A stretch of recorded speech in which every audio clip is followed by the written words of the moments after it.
awakened to a startling fact. A staggering 65% of unemployed females in sub-Saharan Africa resort to prostitution as a means of survival. That's right, 65%. This figure isn't just a number, it represents countless lives, dreams, and potential squandered. And the most tragic part is that this problem is largely preventable. The issue at hand isn't simply one of unemployment, it's a complex web of societal failings, economic instability, and poor governance.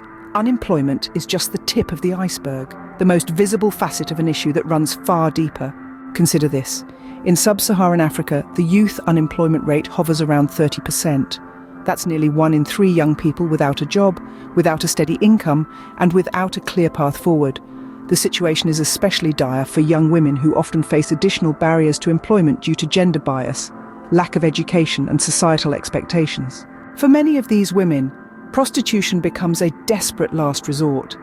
It's a dangerous, degrading line of work that exposes them to physical violence, sexually transmitted diseases, and psychological trauma. Yet, for some, it's the only option they see to put food on the table, to provide for their families, to survive. And what of the governments that should be safeguarding their welfare? Regrettably, corruption, mismanagement, and a lack of effective policies often exacerbate the problem.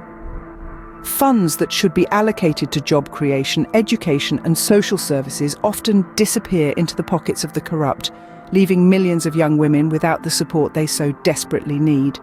Think about the power of collective action. Picture a world where these women aren't forced into prostitution, but are instead given the tools, opportunities, and support they need to thrive. It's possible, but it requires effort. It requires change. Consider supporting organisations that are on the ground, doing the hard work of fighting against this issue. These groups provide education, vocational training, and job placement services for young women in sub-Saharan Africa, giving them a chance to break free from the cycle of poverty and exploitation. Raise your voice against corruption and poor governance. Demand transparency and accountability from political leaders. Advocate for policies that prioritise job creation, gender equality, and social services. Donate, if you can. Every dollar helps. If money is tight, consider giving your time instead. Volunteer, spread the word, keep the conversation going.